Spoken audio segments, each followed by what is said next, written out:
Haleluya, shalom. Shalom. Sekali lagi shalom. Shalom. Puji nama Tuhan, kita boleh ada di tempat ini dengan saya dan berkati, amin. Karena penyertaan Tuhan kita boleh ada di tempat ini untuk memuji dan memuliakan Tuhan. Yang mau siap memuji memuliakan Tuhan, mari sama-sama kita lambaikan tangan kita. Haleluya. Mari kita tunduk kepala sebelum kita memuji Tuhan, kita berdoa.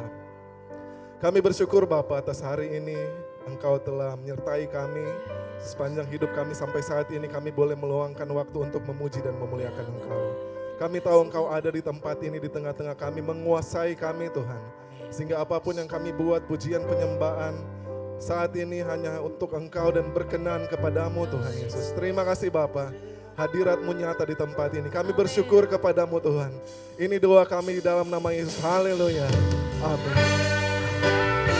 Mari sama-sama kita sembah Yesus Tuhan. Besar dan ajaiblah karya-Mu dalam hidup kami Tuhan. Haleluya.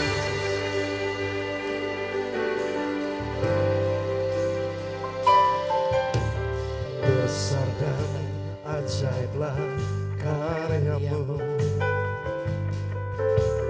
adil dan benarlah jalan-Mu, Raja segala bangsa yang maha kuasa, mulia nama-Mu. Besar dan ajaiblah karya-Mu, besar dan ajaiblah karya-Mu, adil dan benarlah jalan-Mu, Raja segala bangsa yang maha kuasa, mulia nama-Mu. Oh, layaklah segala bangsa. Kami mau sujud kepadamu Tuhan, kepadamu. Sebab Kau Allah yang kudus, layak disebut. Layaklah Tuhan, layaklah segala bangsa sujud kepadamu. Sebab Kau Allah yang kudus, layak disembah. Sekali lagi dari awal saya rindu jemaat nyanyikan pujian ini. Besar dan ajaiblah, adil dan benarlah jalan-Mu Tuhan.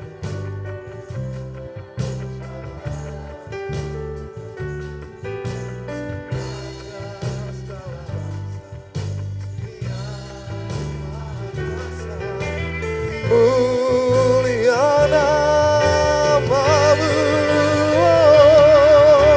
layaklah segala bangsa. Kami mau sujud kepadamu Tuhan, sebab Engkau Allah yang kudus, layak kudus, layak. Mari jemaat kita berdiri bersama-sama, kita sembah Tuhan. Layaklah segala bangsa sujud kepadamu, sebab Kau Allah yang kudus, layak kudus, layak disembah. Layaklah segala bangsa sujud kepadamu, sebab Engkau Allah kami yang kudus Tuhan. Allah yang kudus, layak disembah. Sekali lagi sembah Yesus Tuhan. Layaklah Tuhan, layaklah segala bangsa mau sujud kepada oh Tuhan layak kudus haleluya.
Lagi dengan segenap hatimu, sebab kau Allah, sebab kau Allah yang kudus, layak disembah.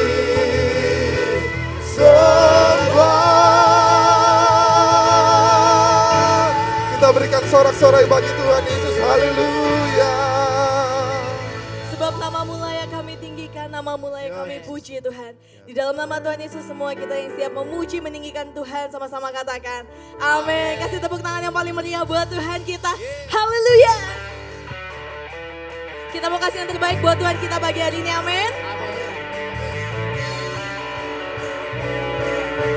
Sebab denganmu Tuhan ada kekuatan dalam hidup kami.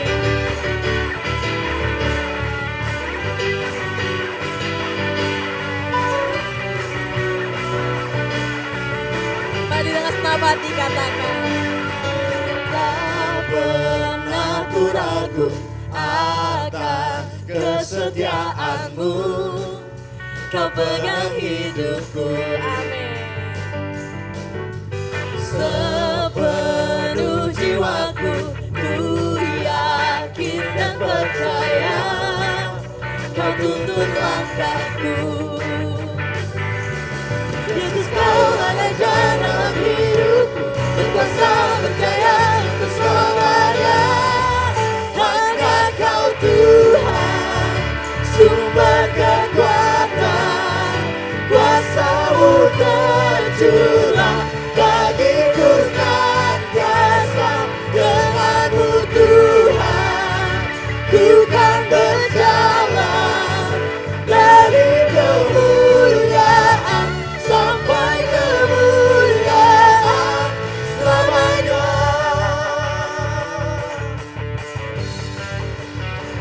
Mari jemaat Tuhan, tak pernah ku ragu. Dengan imanmu katakan, kau pegang hidupku, ya Tuhan. Kami yakin dan percaya kuasa-Mu Tuhan. Mari angkat kedua tanganmu, katakan, Yesus kau ada dalam hidupku, berkuasa berjaya untuk selamanya. Hanya kau Tuhan, sumber kekuatan, kuasa-Mu tercurah bagiku senantiasa. Denganmu Tuhan, ku kan berjalan dari kemuliaan sampai kemuliaan.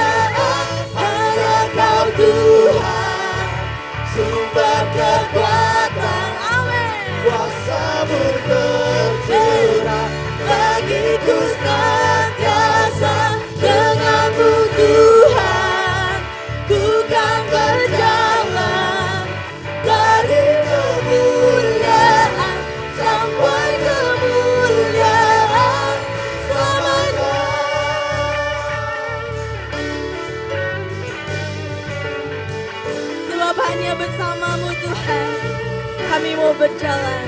Mari katakan, Yesus kaulah Raja dalam hidupku, berkuasa berjaya untuk selamanya. Yesus kaulah Raja dalam hidupku, berkuasa berjaya untuk selamanya. Mari jemaat Tuhan saja katakan, hanya Kau Tuhan, Sumber kekuatan, kuasa-Mu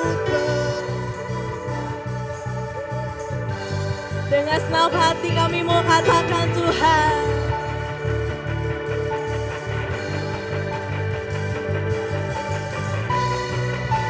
Lagi mari lambaikan tanganmu saudara.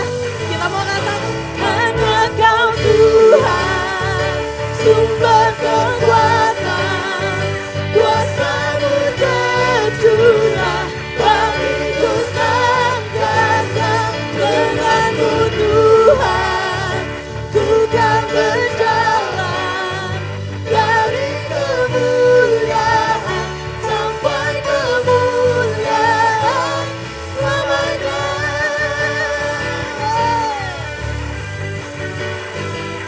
selamanya. Katakan selamanya. Selamanya. Sorak-sorai bagi Tuhan kita. Haleluya. Jemaat Tuhan silakan duduk.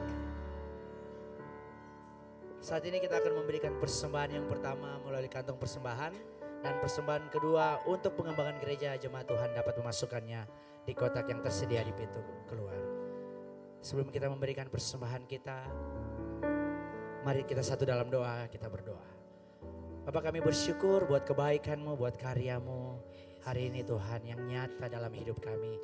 Terima kasih Tuhan, saat ini juga kami akan diberi kesempatan untuk menabur, untuk pekerjaan-Mu di tempat ini. Kiranya Tuhan memberkati tangan-tangan yang memberikan di siang hari ini. Dalam nama Tuhan Yesus kami bersyukur. Haleluya. Amin.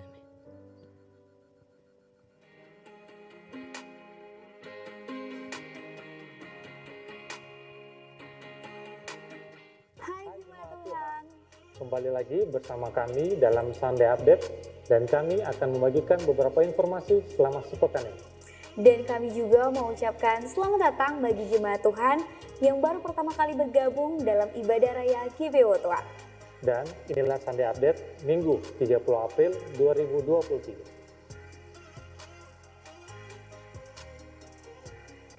Informasi ibadah untuk minggu depan. Ibadah dilaksanakan seperti biasa 4 kali ibadah. Dan ibadah akan disertai dengan perjamuan kudus. Dan setelah ibadah raya kedua akan dilaksanakan baptisan air. Bagi jemaat Tuhan yang rindu dibaptis, saudara dapat menghubungi Pendeta Muda Sherlyn Sakati MA.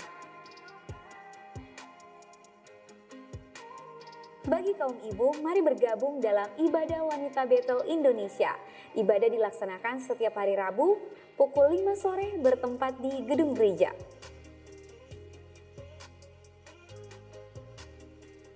Bagi kaum profesional muda, mari bergabung bersama kami dalam ibadah Pro Excellence yang akan dilaksanakan pada hari Jumat tanggal 5 Mei 2023 pukul 7 malam bertempat di gedung gereja dengan tema keluarga.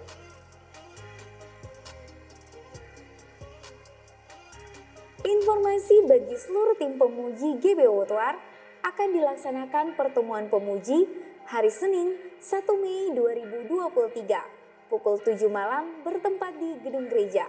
Bagi seluruh tim pemuji diwajibkan untuk hadir. Informasi bagi jemaat Tuhan yang rindu untuk memberikan persembahan melalui transfer bank, saudara dapat mentransfernya melalui Bank BCA dan Bank Mandiri berikut ini.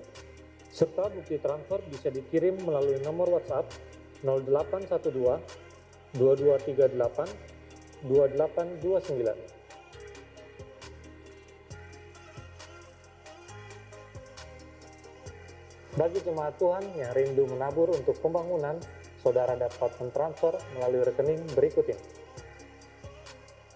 Dan bagi jemaat Tuhan yang rindu memberikan secara tunai, saudara dapat memberikannya melalui amplop khusus pembangunan.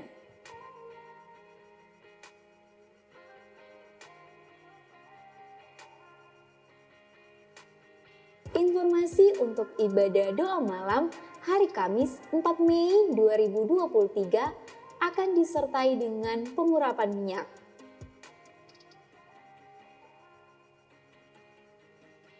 Bagi jemaat Tuhan yang rindu untuk berkomitmen menjadi anggota jemaat gereja ini, saudara dapat menghubungi Pendeta Muda Sherin Sakatiema. Atau saudara dapat mengisi formulir kartu anggota jemaat yang tersedia di depan pintu masuk.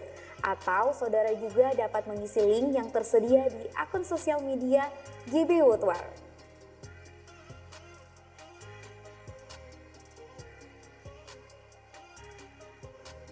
Bagi jemaat Tuhan yang butuh didoakan, saudara dapat mengambil formulir doa yang tersedia di pintu masuk dan mengisinya. Dan formulir doa saudara akan didoakan di menara doa. Dan bagi jemaat Tuhan yang butuh didoakan dan konseling, ada jadwal menara doa setiap hari Selasa sampai Kamis, dilaksanakan pukul 10 sampai 11 siang di menara doa lantai 2, dan terbuka bagi seluruh jemaat Tuhan yang rindu untuk berdoa. Selamat atas dilantiknya para pejabat GBW Tuar. Biarlah rohmu menyala-nyala dan layanilah Tuhan.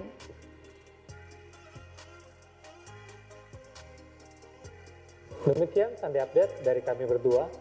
Dan untuk informasi lainnya saudara dapat melihat di akun-akun sosial media GBW Tuar. Happy Sunday. God bless you. Haleluya, kita bersyukur. Saat ini kita ada semua karena kemurahan Tuhan, amin. Amin. Berapa banyak jemaat Tuhan di sini yang percaya Dia Allah Immanuel yang menyertai saya dan saudara. Boleh lambaikan tanganmu saudara. Haleluya, berikan tepuk tangan yang terbaik buat Allah kita yang dahsyat. Siapkan hatimu, kita mau menyembah Tuhan di siang hari. Terima kasih Tuhan. Sama-sama katakan.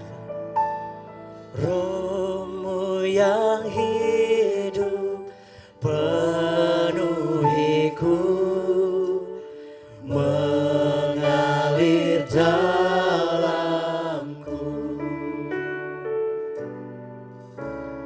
Jiwaku tenang bersamamu dalam naunganmu.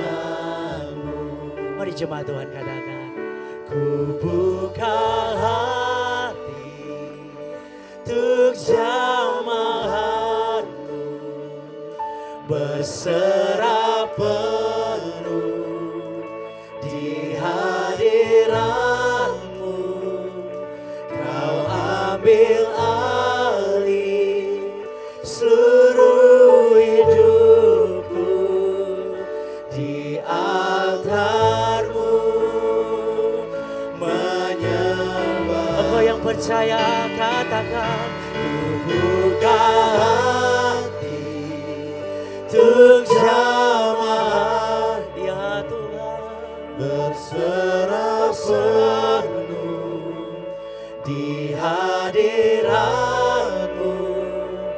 Kau ambil alih seluruh hidupku di altarmu, menyembahmu. Mari kau yang percaya berikan sorak-sorai bagi Allah kita yang kasih. Mari sama-sama katakan jemaat. Rohmu yang hidup penuhiku, datang urapiku. Katakan, ku siap terima, ku siap terima kuasamu, hidupku bagi.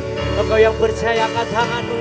Ku buka hati untuk jamahanmu, berserah penuh di hadiratmu. Kau ambil alih seluruh hidup di altarmu.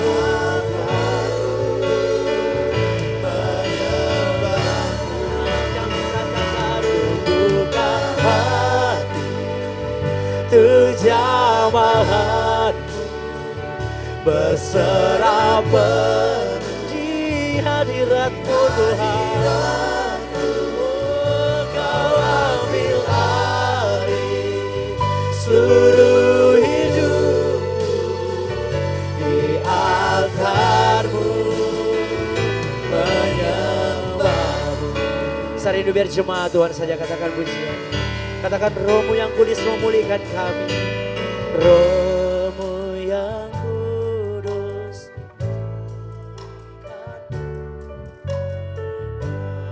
Engkaulah dalam. Amin. Katakan ku hidup karena anugerah-Mu. Anugerah-Mu. Engkau yang percaya pertolongan Tuhan bukan kedua tangan-Mu.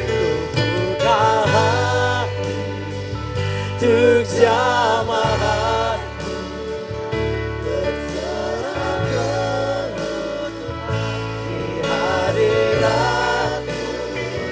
Kau ambil alih seluruh hidupku di altar-Mu menyembah. Mari jemaat Tuhan angkat tinggi kedua tangan-Mu. Katakan dengan kesungguhan. Buka hati untuk jamaah-Mu berserah penuh di hadirat-Mu Tuhan. Kau ambil alih seluruh hidupku di altar-Mu menyembah. Mari jemaat Tuhan katakan, ku buka hati.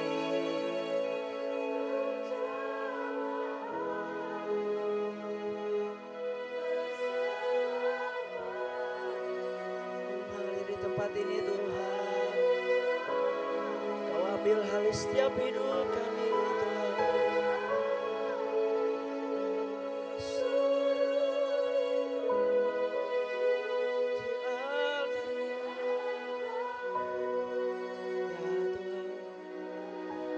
Sekali lagi dengan kesungguhan hati katakan, ku buka hati untuk jamahan-Mu Tuhan. Serah penuh di hadirat yang Kau ambil alih seluruh hidupku di altar-Mu menyembah. Katakan di altar-Mu Tuhan. Di altar-Mu menyembah. Di altar-Mu. Di altar-Mu menyembah-Mu. Sorak-sorak yang terbaik bagi Allah kita yang dahsyat. Kau mengaliri tempat ini Tuhan. Roh-Mu mengalir memenuhi setiap hati kami. Oh haleluya. Kami percaya kuasa-Mu memenuhi setiap hati kami. Oh bekerjalah Roh-Mu berkarya dalam hati kami. Kau menjamah setiap hati kami Tuhan. Kami bersyukur, kami bersyukur. Oh Tuhan, kami percaya Tuhan, pengharapan kami hanya di dalam-Mu. Kau sumber kekuatan, Kau yang menjadi kekuatan. Oh, hanya di dalam hadirat Tuhan kami memperoleh ketenangan. Hanya di dalam hadirat Tuhan ada kekuatan baru. Kau segalanya. Kami percaya kuasa-Mu. Kau yang cari tempat kebanggaan. Terima kasih Tuhan. Mari buka hatimu. Mari sembah Tuhan, sembah Tuhan. Kami percaya. Siapa bakal abaya. Oh siapa bakal abaya. Terima kasih Tuhan. Tanganmu yang kuat menopang hidup kami. Kau Allah yang setia. Kau yang mengetahui setiap persoalan kami Tuhan. Sekalipun kami berjalan dalam lembah gelap, namun tanganmu yang kuat menopang kami. Ya Tuhan, tanganmu yang kuat menopang. Siapa bakal abaya. Oh ya bakal abaya. Menghancurkan namamu Tuhan. Karena anugerahmu Tuhan. Sini Bapak Karabala tiada balas sepertimu. Oh siapa Bapak Karabala terus menyembahmu. Oh kami percaya kuasa-Mu. Kami percaya kuasa. Haleluya. Oh siapa Bapak Karabala siapa setiap hati kami yang haus akan Engkau. Dalam terbaik Kau memulihkan setiap hati yang Kau yang menyediakan pertolongan kami yang melimpahkan kami. Ya Bapak kami kagum, kami kagum.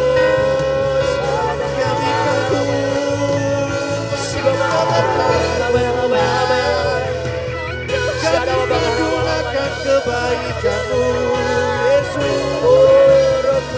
Allah yang bijaksana, Allah yang perkasa, Raja damai Tuhan.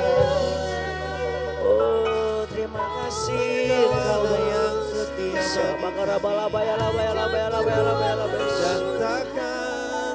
Siapa karabala-baya. Siapa karabala-baya. Oh ya Bapak karabala-baya. Bapak karabala-baya. Ya Tuhan kami percaya. Ya Tuhan kami percaya. Kami percaya Tuhan. Siapa bakal abaya.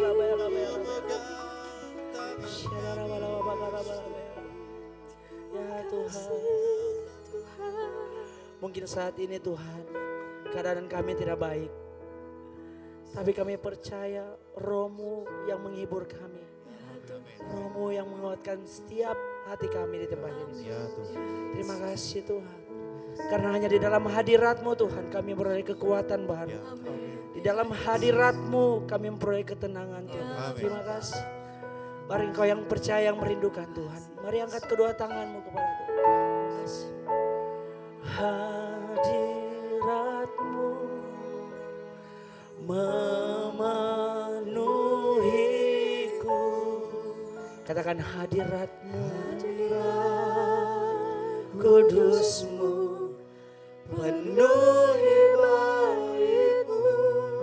Dan ku tersungkur menyembah-Mu.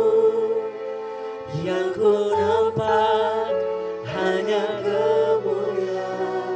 Serindu jemaat Tuhan katakan hadirat-Mu.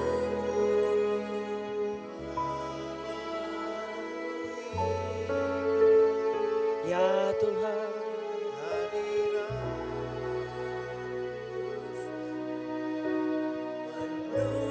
Engkau hadir menjamah setiap hati kami Tuhan. Tersungkur menyembah, ya Tuhan, yang ku nampak hanya kemuliaan. Mari dalam hadirat Tuhan kita bangkit berdiri bersama-sama. Mari angkat tinggi tanganmu, katakan hadirat-Mu. Hadirat-Mu memenuhiku. Hadirat kudus-Mu penuhi bait-Mu. Dan ku tersungkur menyembah.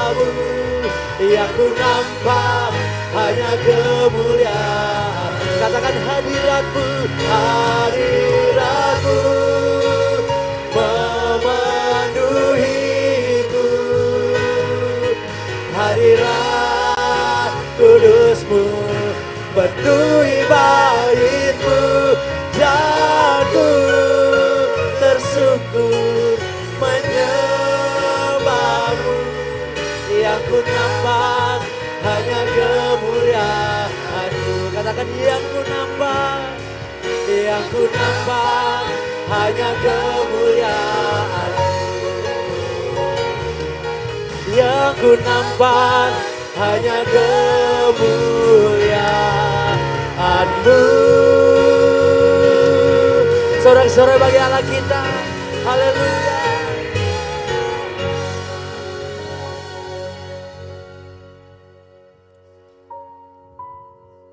Tuhan, kami selalu merindukan supaya kemuliaan Tuhan yang selalu nampak dalam hidup kami, Yes. bukan kemuliaan diri kami.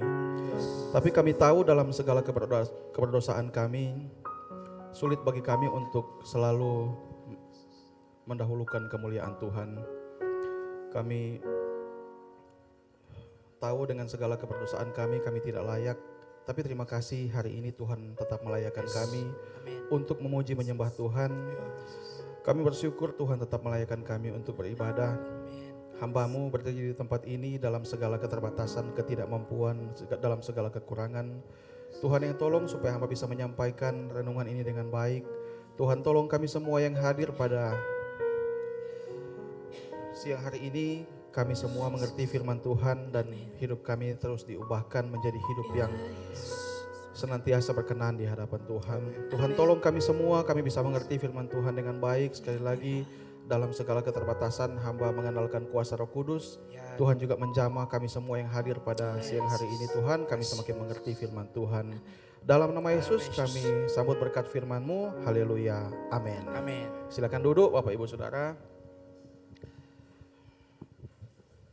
Shalom. Shalom.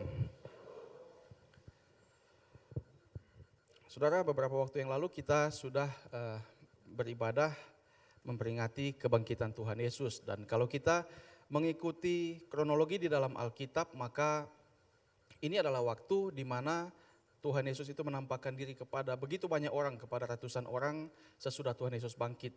Jadi ketika Tuhan Yesus bangkit, dia menampakkan diri kepada begitu banyak orang. Dan hari ini saya ingin berbagi kebenaran firman Tuhan terkait dengan kebangkitan Tuhan Yesus.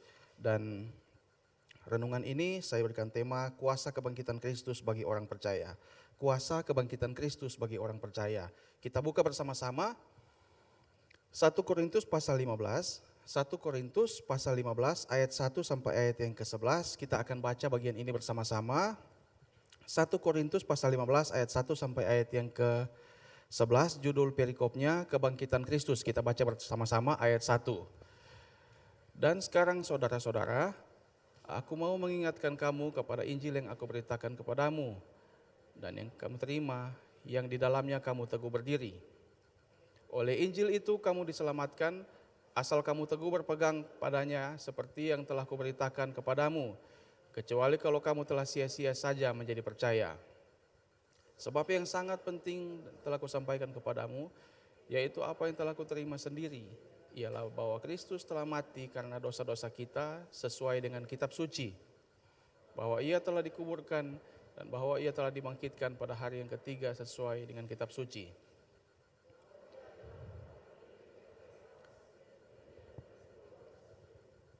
Sesudah itu ia menampakkan diri kepada lebih dari 500 saudara sekaligus. Kebanyakan dari mereka masih hidup sampai sekarang, tetapi beberapa di antaranya telah meninggal. Selanjutnya ia menampakkan diri kepada Yakobus, kemudian kepada semua rasul. Dan yang paling akhir dari semuanya, ia menampakkan diri juga kepadaku, sama seperti anak yang lahir sebelum waktunya. Karena paling hina dari semua rasul, bahkan aku tidak layak disebut rasul, sebab aku telah menganiaya jemaat Allah. Tetapi karena kasih karunia Allah, aku adalah sebagaimana aku ada sekarang. Dan kasih karunia yang telah dianugerahkannya kepadaku, sebaliknya aku telah bekerja lebih keras daripada mereka semua. Tetapi bukannya aku, melainkan kasih karunia Allah yang menyertai aku. Sebab itu, baik aku maupun mereka, demikianlah kami mengajar dan demikianlah kamu menjadi percaya. Amin. Saudara, bagian ini adalah satu surat yang disampaikan oleh Paulus kepada jemaat di Korintus untuk memberikan sebuah argumen bahwa memang kebangkitan Kristus itu tidak bisa dibantah. Kenapa? Karena ada banyak saksinya. Kalau kita baca tadi, ada banyak saksinya, ada ratusan orang di sana, dan Paulus tegaskan bahwa ketika surat ini ditulis mereka semua masih hidup. Hanya beberapa orang yang meninggal. Maksudnya Paulus mau bilang, kalau kalian tidak percaya kebangkitan Kristus, tanya sama orang-orang itu, ada ratusan orang, mereka masih hidup sampai saat ketika surat ini ditulis. Tapi yang menjadi menarik yang ingin saya bagikan kepada Bapak Ibu Saudara pada pagi hari ini adalah begini. Yang menjadi menarik, ada banyak orang yang disebutkan di sana, ada para rasul, ada ratusan orang. Tapi kalau kita baca, apakah saudara memperhatikan atau tidak? Kalau kita baca dengan baik tadi, kita hanya akan menemukan ada 3 nama atau 3 orang yang muncul pada teks yang kita baca. Jadi dari begitu banyak orang, cuma ada 3 nama yang muncul dari teks yang kita baca ini. Yang pertama ada di ayat 5, yaitu Kefas. Kefas ini adalah Petrus, dan selanjutnya saya akan tetap menyebutkan Petrus supaya lebih mudah. Di ayat 5 disebutkan nama Kefas di sana atau Petrus. Lalu di ayat 6 tidak disebutkan nama orang, hanya ratusan orang. Ayat 7 muncul para rasul, tapi yang muncul hanya nama Yakobus.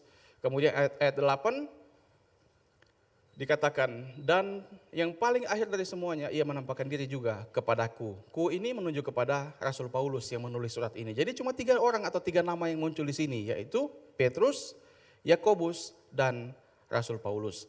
Mengapa hanya 3 orang yang muncul di sini? Kemungkinan besar adalah karena mereka bertiga memiliki kemiripan. Bukan kemiripan karena mereka sama-sama laki-laki, bukan itu saudara. Kemiripannya adalah begini. Mereka adalah orang yang mengalami sebuah titik balik ketika Tuhan Yesus bangkit. Mereka mengalami titik balik dari kebangkitan Kristus. Ini kemiripan di antara mereka bertiga, saudara. Sama-sama mengalami sebuah perubahan yang luar biasa. Dan dari hal ini kita akan belajar 3 hal. Dari 3 orang ini kita akan belajar 3 hal sesuai pengalaman mereka masing-masing tentang kuasa kebangkitan Kristus. Dari pengalaman masing-masing dari mereka bertiga ini kita akan belajar kuasa kebangkitan Kristus. Yang pertama saudara, dari Petrus. Dari Petrus kita belajar kuasa kebangkitan Kristus yang memulihkan. Jadi dari 3 nama ini kita akan belajar. Saudara, dari Petrus kita bisa melihat Rasul Paulus menulis nama ini supaya kita bisa belajar tentang kuasa Kristus yang memulihkan. Begini saudara, mari kita belajar ini pelan-pelan. Petrus ini orang yang sangat menonjol kalau kita baca di dalam Alkitab, di dalam Injil-Injil. Dia adalah orang yang emosional, dia adalah orang yang ekspresif, dia adalah orang yang kadang-kadang kalau bertindak atau berbicara tidak dipikirkan sebelumnya. Dia orang yang sangat-sangat menonjol di dalam Alkitab. Lalu kalau kita lihat misalnya ketika Tuhan Yesus berjalan di atas air, dia yang pertama kali juga ikut berjalan di atas air. Dia adalah orang yang mengatakan bahwa Tuhan Yesus tidak boleh mati, tidak akan menderita. Lalu dia ditegur oleh Tuhan Yesus. Dia potong telinga orang, itu Petrus yang lakukan. Lalu dia juga yang mengatakan bahwa sekalipun semua murid yang lain tergoncang imannya, sekali-kali saya tidak, dikatakan begitu. Tapi apa yang terjadi saudara? Nyatanya dia adalah orang yang menyangkali Tuhan Yesus. Dia adalah orang yang menyangkali Tuhan Yesus. Dia adalah orang yang kehilangan harapan ketika Tuhan Yesus mati. Dia adalah orang yang dengan mudah melupakan perkataan Tuhan Yesus bahwa Tuhan Yesus akan bangkit pada hari yang ketiga. Dia dengan mudah melupakan. Tapi saudara, kalau saudara membaca terus di dalam kisah para rasul, maka saudara akan menemukan sosok Petrus dengan karakter yang sama sekali baru. Dia adalah orang yang dengan berani. Yang dulu dia takut mengakui dia adalah murid Tuhan Yesus, dia menyangkali. Tapi di kisah para rasul kalau saudara baca, ketika dia disidang di depan mahkamah agama, ketika mereka diintimidasi untuk jangan lagi memberitakan Injil, apa yang dia katakan? Mana yang lebih baik, taat kepada Allah atau taat kepada kalian yang memimpin sidang di mahkamah agama itu? Kenapa saudara bisa ada perubahan seperti itu? Bahkan Petrus itu orang yang melayani setia sampai mati. Kenapa bisa ada perubahan yang luar biasa? Satu-satunya alasan adalah karena kuasa kebangkitan Kristus yang memulihkan. Dari mana kita tahu? Mari kita lihat lagi lebih jauh. Perubahan itu bisa kita lihat. Perubahan dalam hidup Petrus itu bisa kita lihat. Di Yohanes pasal 21. Coba buka Yohanes pasal 21 ayat 1. Ini sesudah Tuhan Yesus bangkit, diceritakan begini. Kemudian Yesus menampakkan diri lagi kepada murid-muridnya di pantai Danau Tiberias dan ia menampakkan diri sebagai berikut. Lalu lompat ayat yang ke-15. Nanti saudara bisa baca sendiri bagian itu. Ayat 15 dibilang begini. Sesudah sarapan Yesus berkata kepada Simon Petrus, Simon anak Yohanes, apakah engkau mengasihi aku lebih daripada mereka ini? Jawab Petrus kepadanya, benar Tuhan, engkau tahu bahwa aku mengasihi engkau. Kata Yesus kepadanya, gembalakanlah domba-dombaku. Kata Yesus pula kepadanya untuk kedua kalinya, Simon anak Yohanes, apakah engkau mengasihi aku? Jawab Petrus kepadanya, benar Tuhan, engkau tahu bahwa aku mengasihi engkau. Kata Yesus kepadanya, gembalakanlah domba-dombaku. Kata Yesus kepadanya untuk ketiga kalinya, Simon anak Yohanes, apakah engkau mengasihi aku? Maka sedih hati Petrus karena Yesus berkata untuk ketiga kalinya, apakah engkau mengasihi aku? Dan ia berkata kepadanya, Tuhan, engkau tahu bahwa segala sesuatu, engkau tahu bahwa aku mengasihi engkau. Kata Yesus kepadanya, gembalakanlah domba-dombaku. Saudara bisa baca Yohanes ini di ayat 1 tadi, sampai di sini, baca coba pelan-pelan nanti. Dan saudara akan menemukan kisah ini memiliki kemiripan dengan apa yang tertulis di dalam Lukas pasal 5. Kemiripannya adalah begini, ini sebelum Tuhan Yesus bangkit, kisah ini seperti terulang. Dan sesudah Tuhan Yesus bangkit, cerita ini seperti terulang di Lukas pasal 5. Cerita tentang pemanggilan para murid ini, Tuhan Yesus itu memanggil mereka untuk melayani dan kisah ini seperti terulang, terjadi di pagi hari, di pantai, lalu mereka semalam-malaman tidak mendapat ikan, lalu kemudian Tuhan Yesus menyuruh mereka untuk menangkap ikan lagi dan kemudian mereka dapat ikan yang lebih banyak.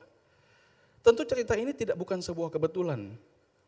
Cerita ini sengaja diulang untuk mengingatkan mereka akan panggilan mereka. Tapi khusus Petrus, coba saudara perhatikan. Kenapa diulang sampai 3 kali bagian ini? Nah, penafsiran yang dulu yang pernah kita dengar itu begini. Kenapa sampai pertanyaan itu diulang sampai 3 kali? Penafsiran yang dulu bilang begini. Karena Tuhan Yesus tanya begini sama Petrus, Petrus apakah engkau mengasihi aku dengan kasih agape? Jadi kasih agape itu seakan-akan digambarkan sebagai kasih yang paling tinggi, kasih Tuhan kepada manusia. Lalu Petrus jawab, saya cuma bisa mengasihi dengan kasih philea. Memang tidak muncul di dalam teks Indonesia tetapi muncul di dalam teks aslinya. Petrus jawab, saya cuma bisa mengasihi dengan kasih philea. Jadi kasih philea itu digambarkan kasih yang lebih rendah nilainya daripada kasih agape. Lalu Tuhan tanya lagi, apakah engkau mengasihi aku dengan kasih agape? Petrus jawab lagi, saya cuma bisa mengasihi dengan kasih philea. Lalu Tuhan turunkan standarnya, apakah engkau mengasihi aku dengan kasih philea? Lalu Petrus jawab lagi. Penafsiran ini menarik saudara, tapi keliru. Dan kita tidak punya waktu banyak untuk membahas itu, tapi perhatikan baik-baik. Saya lebih setuju dengan pemahaman begini. Kenapa bagi Petrus ini dipertanyakan 3 kali? 3 kali diulang pertanyaan itu. Saudara coba mengingat-ingat kembali, apa hubungan Petrus dengan angka 3 itu? Saudara silakan berpikir, mengingat kembali apa hubungan Petrus dengan angka 3. Saudara pasti mungkin akan teringat bahwa Petrus pernah menyangkal 3 kali. Sampai Tuhan Yesus pertanyakan 3 kali soal kasihnya untuk mengingatkan Petrus tentang penyangkalannya. Makanya kalau kita baca, di pertanyaan yang ketiga itu Petrus menjadi sedih. Dia teringat bahwa dia pernah menyangkal Tuhan 3 kali. Tapi saudara lihat apa yang terjadi. Kuasa kebangkitan Kristus itu memulihkan Petrus. Walaupun dia pernah salah, dia pernah menyangkali Tuhan. Dia bahkan bersumpah dalam menyangkali Tuhan itu. Tapi apa yang Tuhan katakan di Yohanes 21 tadi? Gembalakanlah domba-dombaku. Sampai di titik itu Tuhan Yesus tetap percaya kepada Petrus. Dan di bagian inilah kalau saudara baca Alkitab, Petrus mengalami sebuah titik balik pemulihan hidupnya. Dia sudah menyangkal Tuhan Yesus. Dia sudah kehilangan pengharapan. Tapi Tuhan Yesus tetap percaya kepada Petrus. Dia mengalami pemulihan yang luar biasa. Dia mengalami sebuah titik balik karena Tuhan tetap percaya kepada Petrus dengan mengatakan, gembalakanlah domba-dombaku. Saudara, mungkin pernyataan Tuhan Yesus itu tidak sedahsyat kalau Tuhan Yesus itu belum bangkit dari kematian. Tapi ketika Petrus menyaksikan kebangkitan Tuhan Yesus, maka pernyataan itu menjadi pernyataan yang sangat berkuasa. Pertanyaan itu juga menjadi pertanyaan yang sangat berkuasa dan hidup Petrus dipulihkan. Semenjak itu kalau saudara baca, Petrus menjadi orang yang luar biasa. Dia melayani sampai mati, bahkan sampai mati secara martir.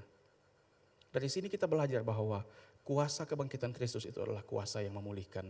Dan kalau Petrus dipulihkan oleh kuasa kebangkitan Kristus, marilah kita percaya bahwa hidup kita pun dipulihkan oleh kuasa kebangkitan Kristus. Tapi kadang-kadang kita harus mengakui di dalam kerendahan hati kita. Mari kita akui bersama-sama bahwa seringkali kita ini jadi orang seperti Petrus yang mengasihi Tuhan hanya sampai pada emosi. Kalau ditanya apakah mengasihi Tuhan, kita pasti jawab iya, kita mengasihi Tuhan. Tapi ada banyak hal yang menunjukkan bahwa seringkali kita hanya mengasihi Tuhan hanya sampai pada emosi kita. Tapi biar peringatan akan kebangkitan Tuhan Yesus, momen-momen seperti ini membuat kita merenungkan kembali seberapa jauh kita mengasihi Tuhan. Apakah kasih itu memudar? Seiring berjalannya waktu semuanya menjadi biasa, semuanya hanya menjadi sebuah rutinitas. Atau pergumulan hidup yang begitu berat membuat kita mulai kehilangan kasih kita kepada Tuhan. Atau hal-hal yang lain, mungkin kesuksesan, kemapanan, kenyamanan hidup juga itu bisa menggerus kasih kita kepada Tuhan. Mungkin dosa di masa lalu atau perkataan buruk orang lain yang terus menyakiti hati kita dan kita mulai kehilangan kasih kita kepada Tuhan. Saya tidak tahu apa yang terjadi, tapi mari kita melihat diri kita masing-masing. Saudara, Petrus pernah bersalah, tapi pada akhirnya perjumpaannya dengan Tuhan Yesus di Yohanes pasal 21 itu menjadi sebuah titik balik, dia dipulihkan. Dan kuasa itu bukan hanya terjadi kepada Petrus, terjadi juga kepada saya dan saudara. Saudara, mari kita mempertanyakan kembali kasih kita kepada Tuhan. Saya pernah berpikir, mengapa Tuhan di dalam Alkitab ini ada banyak kali dia menuntut kita mengasihi dia dengan kasih yang sungguh-sungguh. Saya kadang-kadang tidak mengerti, yang saya pikirkan adalah yang penting kita melayani dengan baik, yang penting kita bisa melaksanakan apa yang Tuhan mau. Kenapa Tuhan mempertanyakan sampai ke dalam hati kita? Sampai saya dapatkan sebuah ilustrasi yang disampaikan oleh, kalau tidak salah, Pendeta Beni Solihin. Pendeta Beni Solihin sampaikan ilustrasi yang bagus sekali, saya sampaikan lagi kepada Bapak Ibu Saudara. Dia katakan begini, ada satu keluarga yang hidupnya baik, terlihat baik, suaminya sangat baik, sayang kepada keluarga, bertanggung jawab, bekerja dengan baik, mencukupi semua kebutuhan istri dan anak-anak. Istrinya juga begitu, dia juga bertanggung jawab, mengurusi suami, mengurusi anak-anaknya. Ini keluarga yang ideal, anak-anaknya juga bisa sekolah dengan baik. Sebuah keluarga yang ideal.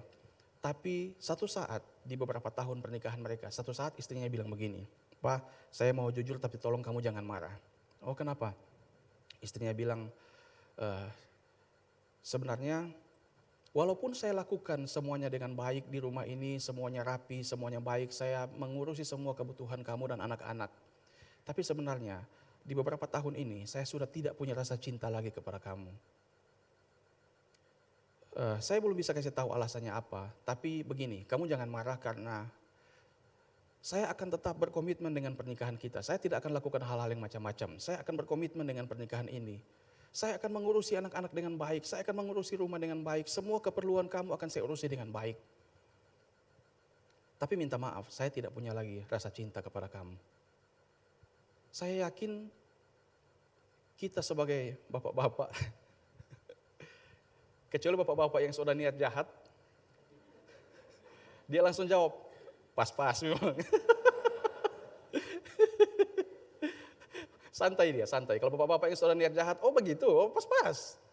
Tapi kalau kita ini masih normal, kita masih sayang kepada istri kita, saya yakin tidak ada yang terima keadaan begitu. Sekalipun dia bilang dia akan mengurusi semua kebutuhan kita, sekalipun dia bilang dia akan lakukan semuanya dengan sempurna, kita pasti tidak terima keadaan itu.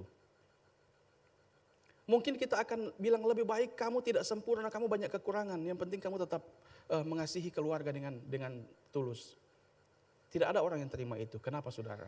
Dan kenapa Tuhan selalu menuntut kita mengasihi Tuhan dengan sungguh-sungguh? Karena Tuhan tidak pernah melihat hubungan kita dengan Tuhan ini hanya sebatas Tuhan dengan hamba, hanya sebatas bos dengan karyawan. Mari kita menyadari ini saudara. Kalau hubungan kita dengan Tuhan hanya sebatas bos dengan karyawan, maka yang penting kita selesaikan tugas-tugas tanggung jawab kita, datang jam 8 pagi, selesaikan semuanya, target tercukupi, maka semuanya beres, di akhir bulan gaji kita dibayar. Tapi Tuhan tidak melihat hubungan kita dengan Tuhan seperti itu. Kita ini spesial di mata Tuhan, kita ini kekasih hati Tuhan. Maka kasih itu, maka cinta kasih kita kepada Tuhan selalu menjadi hal yang utama yang mendasari hubungan kita dengan Tuhan. Dari kebenaran ini maka mari kita percaya kita memang seringkali tidak bisa mengasihi Tuhan dengan sungguh-sungguh. Tapi kuasa kebangkitan Kristus yang pernah memulihkan Petrus, biar itu juga terjadi dalam hidup saya dan saudara. Kuasa itu masih tetap berlaku sampai hari ini. Itu yang pertama, saudara. Mengapa Paulus memunculkan 3 orang ini di dalam teks yang kita baca? Ada begitu banyak orang tapi hanya 3 nama yang muncul. Dia sedang memberitahukan ada kemiripan di antara mereka bertiga, yaitu mereka mengalami titik balik dalam kebangkitan Kristus. Mereka mengalami titik balik karena kebangkitan Kristus. Dari Petrus kita belajar kuasa kebangkitan Kristus adalah kuasa yang memulihkan. Yang kedua, saudara, nama yang muncul yang kedua di ayat 7 adalah nama Yakobus. Dari Yakobus kita belajar tentang kuasa kebangkitan Kristus yang membangkitkan iman percaya. Dari Yakobus kita belajar kuasa kebangkitan Kristus yang membangkitkan iman percaya. Yakobus yang dituliskan di sini bukan Yakobus 12 murid, saudara. Yakobus yang dituliskan di sini adalah Yakobus saudara Tuhan Yesus. Dan kita lihat Yohanes 7 ayat 5, coba buka Yohanes 7 ayat 5. Dikatakan begini, sebab saudara-saudaranya sendiri pun tidak percaya kepadanya. Jadi kalau ini adalah Yakobus saudara Tuhan Yesus, Yakobus dan saudara-saudaranya itu keluarganya tidak pernah percaya kepada Tuhan Yesus semasa Tuhan Yesus sebelum bangkit dari kematian. Bahkan di Markus 3 ayat 21, waktu kaum keluarganya mendengar hal itu, hal apa? Hal tentang apa yang Tuhan Yesus kerjakan. Mereka datang hendak mengambil Tuhan Yesus, sebab kata mereka, ia tidak waras lagi. Jadi mereka bukan hanya tidak percaya, tapi bahkan saudara-saudaranya keluarganya ini menganggap Tuhan Yesus itu tidak waras. Tapi kalau saudara baca dalam sejarah, dan saudara lihat di dalam kisah para rasul, maka saudara akan menemukan Yakobus yang dulu yang tidak percaya bahkan menganggap Tuhan Yesus itu tidak waras. Dia adalah salah satu orang yang paling berpengaruh dalam sejarah kekristenan awal. Dia adalah pemimpin gereja di Yerusalem. Saudara bisa baca di kisah para rasul, atau kalau saudara masih penasaran, silakan buka Google dan buka sejarah-sejarah itu. Yakobus saudara Tuhan Yesus ini menjadi orang yang salah satu yang paling berpengaruh dalam sejarah kekristenan awal. Dan di dalam sidang-sidang itu keputusan mereka masih tetap berpengaruh sampai kepada kekristenan di masa kini. Dari mana orang yang tidak percaya tiba-tiba menjadi percaya dan menjadi orang yang paling berpengaruh dalam sejarah kekristenan? Kita tidak menemukan alasan lain selain Tuhan Yesus menampakkan diri kepada Yakobus. Dia menyaksikan kebangkitan Kristus. Dan kebangkitan Kristus itu berkuasa membangkitkan imannya. Saudara, sampai hari ini ada terlalu banyak orang yang menyerang ajaran kekristenan. Mereka ingin membuktikan bahwa Yesus itu tidak pernah bangkit dari kematian, tapi mereka tidak bisa membuktikan itu. Kenapa? Karena baik bukti dari Alkitab, bukti dari Alkitab maupun bukti di luar Alkitab, itu merupakan sebuah fakta sejarah yang tidak bisa dibantah, bahwa Tuhan Yesus itu bangkit dari kematian. Mereka tidak bisa bantah itu. Dan kalau kita lihat saudara, betapa kuasa kebangkitan ini menjadi hal yang menguatkan kita. Begini saudara, sebelum Tuhan Yesus mati di kayu salib dan bangkit, ada banyak hal yang Tuhan Yesus ucapkan. Ada banyak hal yang diucapkan Yesus yang sebenarnya aneh kalau diucapkan orang biasa.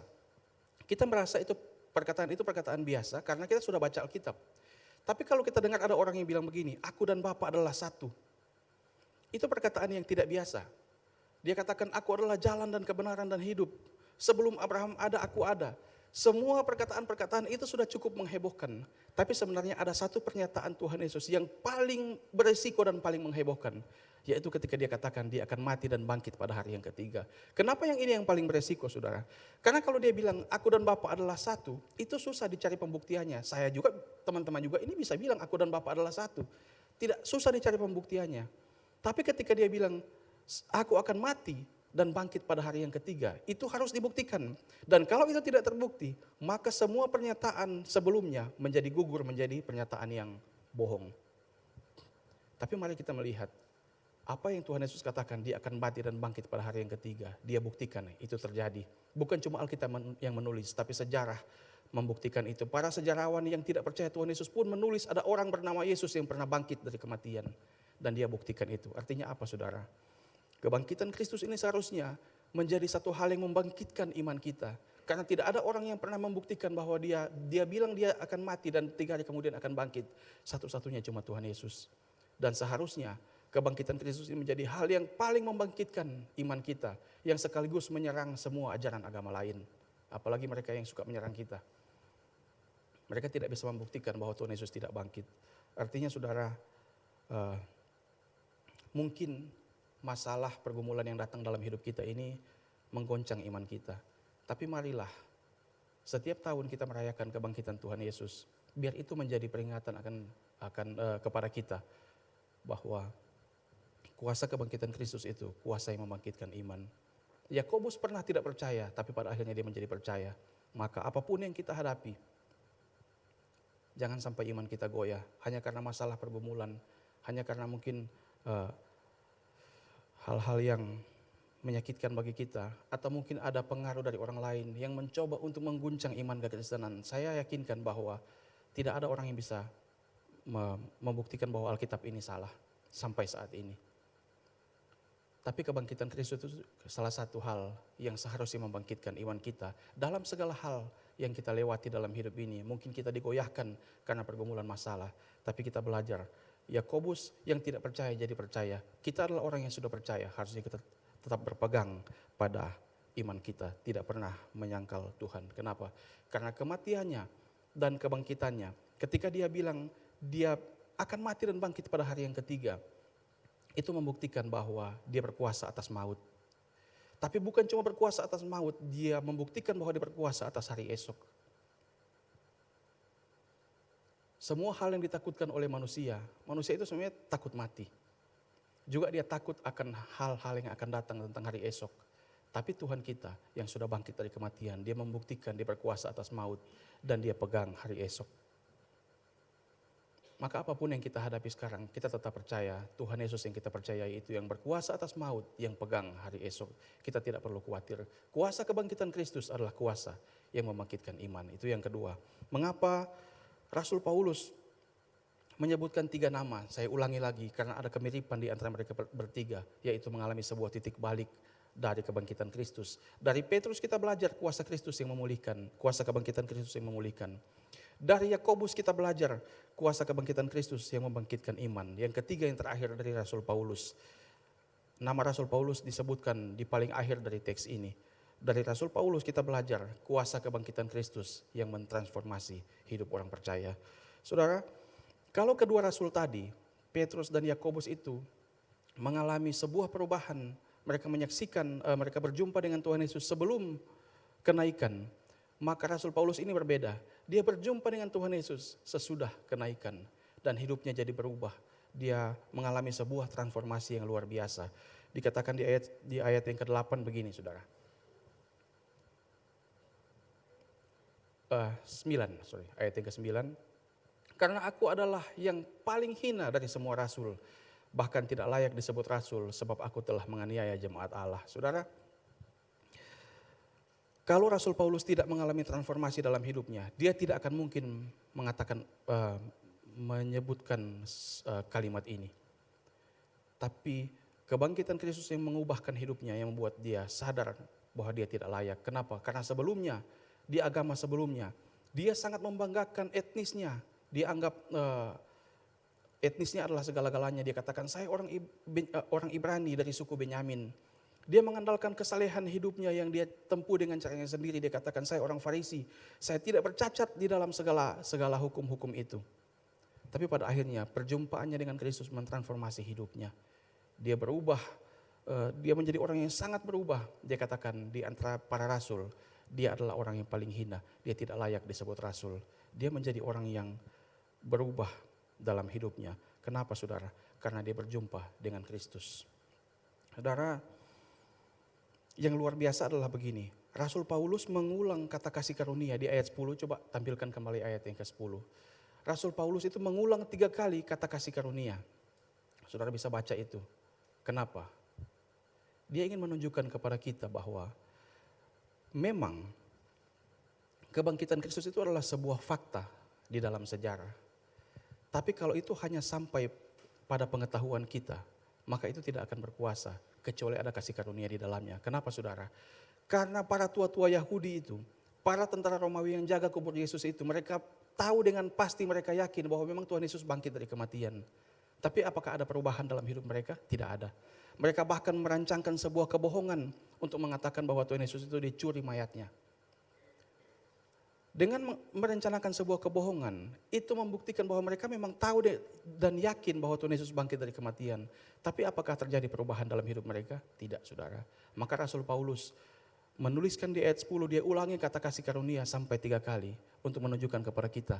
Kalau Tuhan Yesus hanya kita tahu bangkit, itu hanya memuaskan intelektual kita. Hanya memuaskan pikiran kita, hanya memuaskan hati kita, tapi tidak berkuasa dalam hati kita. Maka kasih karunia menjadi kuncinya. Kasih karunialah yang membuat kebangkitan Kristus itu menjadi berkuasa dalam hati kita.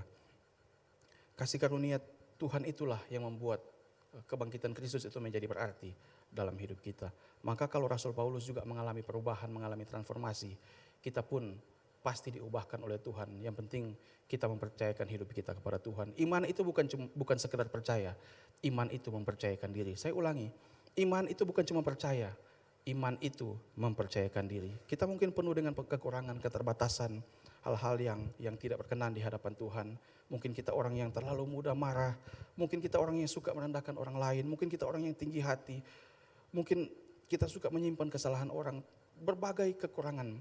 Saya harus mengakui bahwa saya juga punya banyak kekurangan yang mungkin kadang-kadang itu jadi bahan tertawaan orang. Saya bergumul dengan itu. Tapi saya punya keyakinan bahwa kebangkitan Kristus itu berkuasa dalam hidup saya dan saudara, dan kita bisa diubahkan oleh Tuhan. Paulus katakan di ayat yang ke-10 tadi, dia bekerja lebih keras daripada semua orang lain. Artinya sekalipun ada kasih karunia, tapi tanggung jawab kita tidak hilang. Maka mari momen kebangkitan Kristus ini mengingatkan kita untuk kita mempertanyakan kembali kasih kita kepada Tuhan, ketaatan kita kepada Tuhan, mempertanyakan kembali kesetiaan kita kepada Tuhan. Dan saya ingin menutup bagian ini dengan sebuah pernyataan begini.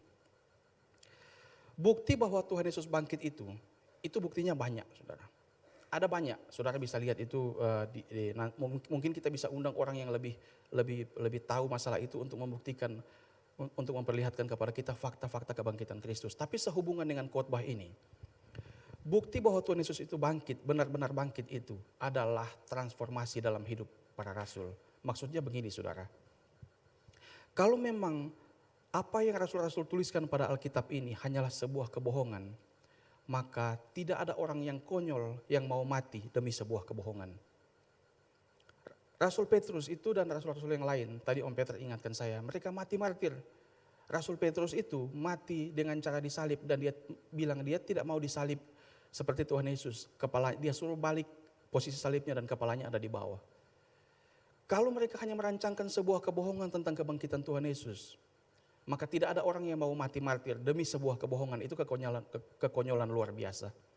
Tapi yang saya mau bilang begini, bukti bahwa Tuhan Yesus bangkit itu adalah perubahan para murid. Dan di hari ini dan di waktu ini, bukti bahwa Tuhan Yesus itu bangkit dan berkuasa dalam hidup kita adalah perubahan hidup kita. Kalau hidup kita ini jadi sandungan bagi orang lain, maka jangan heran kalau orang tidak percaya tentang kebangkitan Tuhan Yesus. Kitalah yang seharusnya menjadi bukti bahwa Tuhan Yesus itu bangkit dan berkuasa dalam hidup kita dengan perubahan hidup kita yang jadi berkat untuk orang lain. Sekali lagi, kalau hidup kita ini jadi sandungan bagi orang lain, maka kebangkitan Kristus itu hanya berhenti sebagai sebuah fakta sejarah, tapi tidak berkuasa dalam hati dan pikiran kita. Tapi seharusnya sebagai orang percaya, kita membuktikan kepada orang lain kebangkitan Kristus itu nyata dengan perubahan hidup saya dan saudara yang jadi berkat untuk orang lain. Amin untuk firman Tuhan. Mari kita berdoa. Tuhan, hamba-Mu terbatas dalam menyampaikan. Hamba tidak punya kemampuan apa-apa untuk berbicara, untuk menyampaikan. Tapi biar Tuhan yang menolong kami semua. Kami terus mengerti firman Tuhan. Hidup kami diubahkan. Hidup kami terus menjadi hidup yang berkenan di hadapan Tuhan. Tuhan yang selalu menolong kami semua. Terima kasih Tuhan Yesus. Biar kebangkitan Kristus menjadi sebuah momen untuk kami mengingat lagi kasih, kesetiaan, ketaatan kami kepada Tuhan. Terima kasih Tuhan Yesus, Tuhan yang terus menolong kami. Dalam nama Yesus kami berdoa, haleluya, amin. Amin. Kita akan mengakhiri ibadah kita siang hari ini. Saya jemput kita semua bangkit berdiri. Mari kasih tepuk tangan buat Tuhan kita. Ku ada sebab anugerah-Mu. Ku ada karena kasih-Mu. Tuhan Yesus, ku berterima kasih buat kasih rahmat-Mu. Lagi katakan ku ada sebab anugerah-Mu.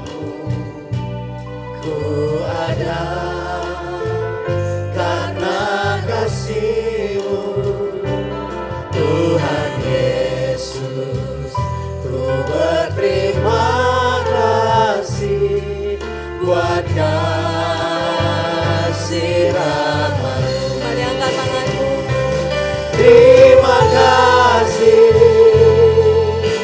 Yesus, Yesus. Terima kasih karena anugerah-Mu buat hidupku sekarang. Ku kan memuji-Mu selamanya. Terima kasih Yesus. Terima kasih Tuhan Yesus. Terima kasih karena anugerah-Mu buat hidupku sekarang. Ku kan memuji-Mu selamanya.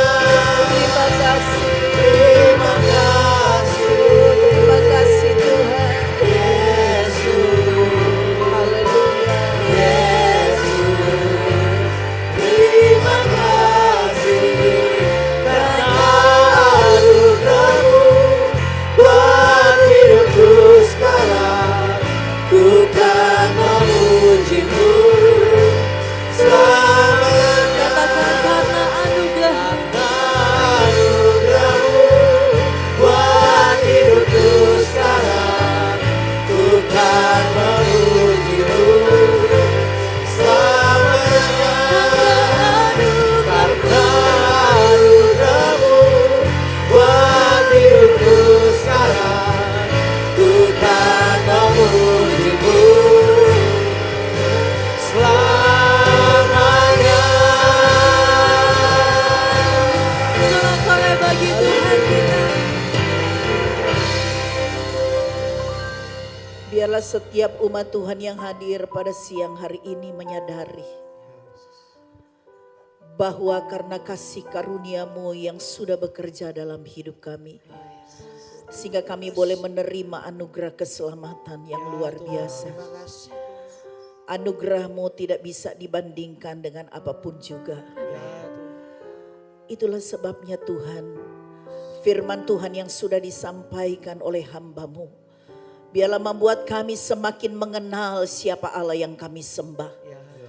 Firman-Mu yang sudah disampaikan dan kami yakin dan percaya itu adalah kehendak Tuhan untuk meneguhkan iman kami. Agar supaya iman kami tidak tergoyahkan dengan apapun juga. Ketika kami sungguh percaya kepada Engkau sebagai Tuhan dan Juru Selamat kami, maka apapun yang kami alami dalam hidup kami akan terus memuji dan memuliakan Tuhan. Apapun yang Tuhan izinkan terjadi dalam hidup kami, tidak ada satupun yang dapat memisahkan kami dari kasih-Mu. Karena kami tahu kami sudah menerima anugerah keselamatan. Kalau kami boleh ada sampai pada saat ini Tuhan, kami sungguh sadar bahwa Engkau telah bekerja dengan kasih karunia-Mu yang memampukan kami. Kami bersyukur Tuhan bahwa kami masih bisa bertahan sampai saat ini. Karena ada begitu banyak orang yang tidak bisa bertahan, mereka menjauhi Tuhan. Mereka meninggalkan Tuhan, mereka hidup di dalam dosa.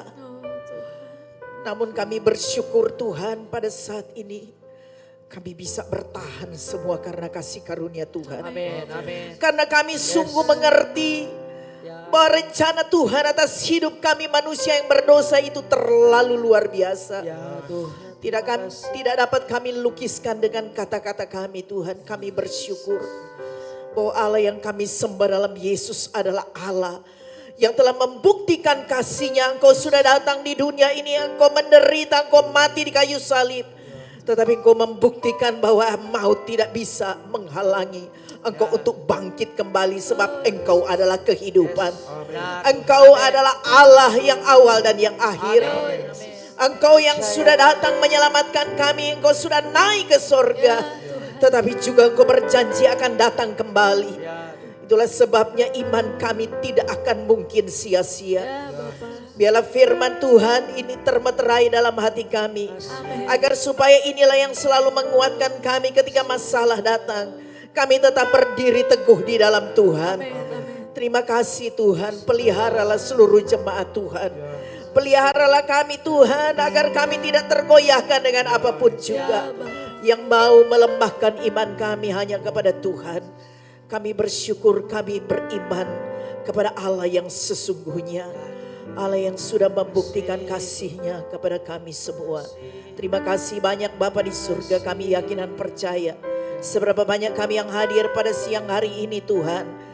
Tidak ada seorang pun yang terlewatkan. Kami selalu percaya bahwa ketika kami bersekutu dengan Tuhan, kami boleh mendapatkan berkat rohani yang akan menjadi pegangan bagi kami untuk menjalani hidup kami ke depan. Sebab akan banyak tantangan, akan banyak ujian, banyak pencobaan yang akan menjauhkan kami dari kasih Kristus. Tetapi dengan firman-Mu itulah yang akan menjadi pedoman bagi kami. Untuk kami melangkah seturut dengan kehendak Tuhan. Bapa di surga, penuhi kami dengan hikmat Tuhan. Roh Kudus tolong kami, ingatkan kami agar supaya seluruh jemaat Tuhan selalu terpelihara dalam kasih karunia Tuhan. Bapa di surga, terima kasih. Kami yakin dan percaya Tuhan, semua kami setelah dilawat dan dijamah oleh Tuhan, semua kami sudah diberkati oleh Tuhan. Berkati hamba-Mu yang Tuhan sudah pakai menyampaikan kebenaran firman-Mu. Hikmat pengurapan Tuhan terus atas hamba-Mu untuk dapat menjadi berkat dimanapun hamba-Mu berada, khususnya di tempat ini. Bapa di surga, terima kasih. Kami juga berdoa untuk hamba-hamba Tuhan yang sudah ambil bagian dalam pelayanan. Kami selalu percaya apa yang kami lakukan untuk Tuhan tidak pernah sia-sia. Jerih payah kami di dalam Tuhan tidak sia-sia. Itulah sebabnya tantangan apapun yang mau melemahkan kami mau bekerja untuk kemuliaan Tuhan. Bapa di surga, terima kasih Roh Kudus. Tangan-tangan yang sudah memberikan persembahan bagi Tuhan. Tuhan tahu hati mereka yang memberi dengan sukacita. Tuhan tahu kami memberi oleh karena kami sungguh percaya dan mengasihi Tuhan. Kami mengasihi akan pekerjaan Tuhan, berkati tangan-tangan yang sudah memberikannya Tuhan. Karena kami percaya yang kami berikan adalah untuk kepentingan Tuhan. Karena Engkau adalah sumber keselamatan itu sendiri. Engkau adalah sumber kehidupan. Engkau adalah sumber segala berkat. Tuhan, terima kasih. Apapun yang kami berikan dengan kesungguhan hati, dengan penuh kasih kepada Tuhan, kami selalu percaya bahwa itu tidak akan pernah sia-sia. Terima kasih Bapa di surga, terima kasih Roh Kudus. Saat ini hamba berdoa juga, mungkin ada di antara kami yang berhari ulang tahun pada minggu ini dan juga hari ini. Hamba selalu berdoa supaya Tuhan sadarkan mereka bahwa hidup yang masih Tuhan berikan bagi mereka adalah anugerah Tuhan yang mereka tidak akan sia-siakan, sebab waktunya hidup manusia itu sangat pendek. Itulah sebabnya Tuhan berikan mereka kesadaran agar mereka menggunakan hidup yang masih Tuhan berikan untuk dapat berbuat bagi kemuliaan Tuhan. Mungkin juga ada rumah-rumah tangga yang merayakan ulang tahun pernikahan. Hamba mohon biarlah anugerah Tuhan tercurah pada rumah-rumah tangga ini. Biarlah kasih Kristus terus mengikat mereka. Dan biarlah Tuhan kehidupan rumah tangga mereka dapat mempermuliakan Tuhan. Anak cucu mereka diberkati oleh Tuhan. Di dalam nama Tuhan Yesus. Terima kasih Bapa di surga, terima kasih Roh Kudus. Kami bersatu hati, kami terus berdoa untuk bangsa negara kami. Kami berdoa untuk negara kami yang kami cintai, untuk pemerintah kami Tuhan. Bahkan untuk situasi-situasi yang akan kami hadapi menjelang pemilu yang akan datang. Kami serahkan Tuhan bangsa ini. Apa yang Tuhan pandang baik, lakukanlah itu. Ajar kami juga sebagai umat Tuhan, gereja Tuhan, untuk kami dapat bertindak. Kami dapat mengambil keputusan seturut dengan kehendak Tuhan, bukan untuk kepentingan kami. Tuhan, terima kasih. Berkati Kota Palu, berkati Sulawesi Tengah. Biarlah kami selalu merasakan ada kebebasan untuk beribadah. Injil-Mu bebas diberitakan di seluruh tanah air kami, sampai di pelosok-pelosoknya. Terima kasih Bapa di surga. Kami yakin dan percaya sebagaimana Tuhan berkati kami saat ini, berkati juga ibadah-ibadah selanjutnya. Tuhan Yesuslah yang selalu menjadi pusat pujian, penyembahan dan pengagungan kami. Kemuliaan hanya bagi-Mu. Mari saudara angkat tangan-Mu. Mari sekali lagi kita bersyukur. Kita berterima kasih buat segala berkat Tuhan. Terima kasih Tuhan, terima kasih Bapa. Haleluya.